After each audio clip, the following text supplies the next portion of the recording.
Speaker, you say that you're for full transparency, so why not just urge all your Republicans to vote for this Massey Connell bill on the Epstein files next week? Put out all the files. Let the American public judge for themselves what these files are all about. Thank you for asking the question. We have been for maximum transparency of the Epstein files from the very beginning. What I was opposed to is the reckless disregard that was used in drafting the discharge petition. And we've been over this many times, but it was not drafted in such a way that it would adequately protect innocent victims. We have a responsibility to do that. There's as many as 1,000 women, by some estimates, of people who have been victimized because of the sex trafficking and Epstein and all these horrendous, heinous crimes, and we can't have them subjected to any further harm. So we wanted to make sure that they were properly, whose names were properly redacted out of the files. But the discharge petition is not only reckless, it is also a totally moot point. The Oversight Committee has been working, as you all know, around the clock, working on this. And you have some of the toughest members of Congress on the Republican and Democrat side who are working in bipartisan fashion to go through and release those files. As we stand here tonight, I think we're up to over 50,000 pages of records that are out in the open. You can go online tonight if you're at home and go through it yourself. And the Epstein estate files thus far has been the biggest tranche of important information.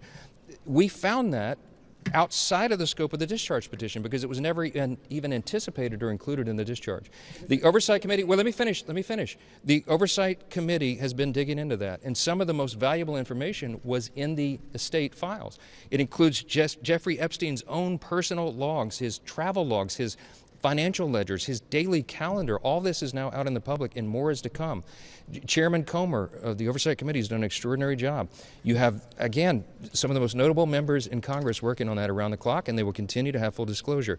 I want to say this tonight, and I think this is a shame to a lot of the Hill Press Corps. I'm not going to name any of you by name, but I haven't seen many stories written yet about the fact that we put the discharge up for unanimous consent on the floor tonight. The Republicans, the Speaker, and the Republicans asked for unanimous consent to just go ahead and pass the discharge because I think it's a moot point. The Democrats objected to the unanimous consent.